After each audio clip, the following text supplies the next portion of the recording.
In this tutorial, I'm gonna teach you quickly how to make your logo 3D in After Effects. You can download this project file in the description down below. Making a new tutorial for each day of the year. Day 48 of 365. Start by dragging your logo to your composition. Let's resize this a little bit.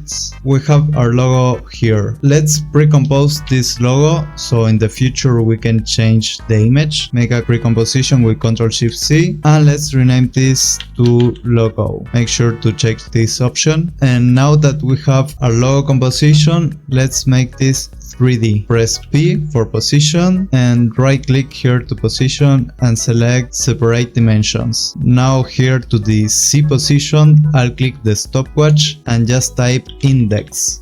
There you go. Also, let's add the effect levels. This will be like the shadow for the side of the logo. Change input black to 75.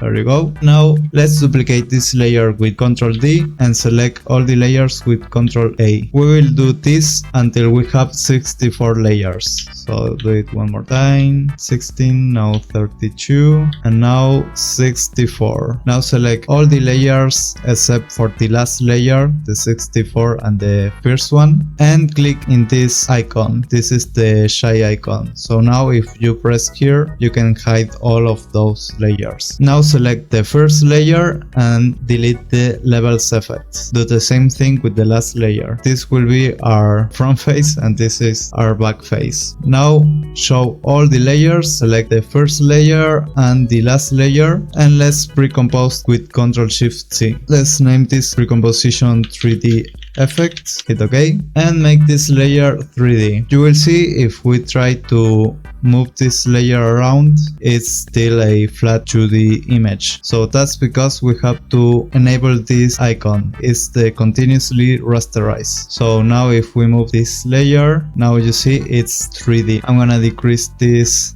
a little bit so it renders faster. And now we can animate this rotation, for example. I'm gonna animate the way rotation, move forward like here and make one full rotation. Let's seize this keyframe and change the speed graph. I'm gonna use the speed graph here and select this, move it a little bit, select this and move it also a little bit here. There you go. And now we have this rotation.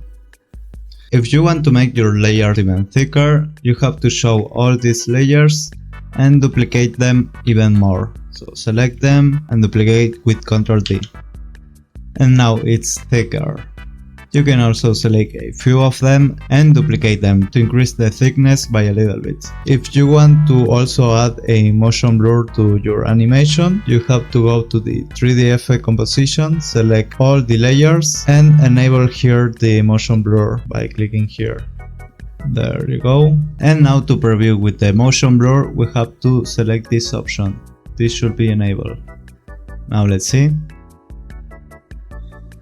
Now that we have this composition, we can go to the logo composition, any of these layers, double click, and we can change the image here. You can easily drag another image here, resize this, hide the other logo, and now you have another 3D image. You can download this project file in the description down below. I'll see you in the next tutorial. See ya.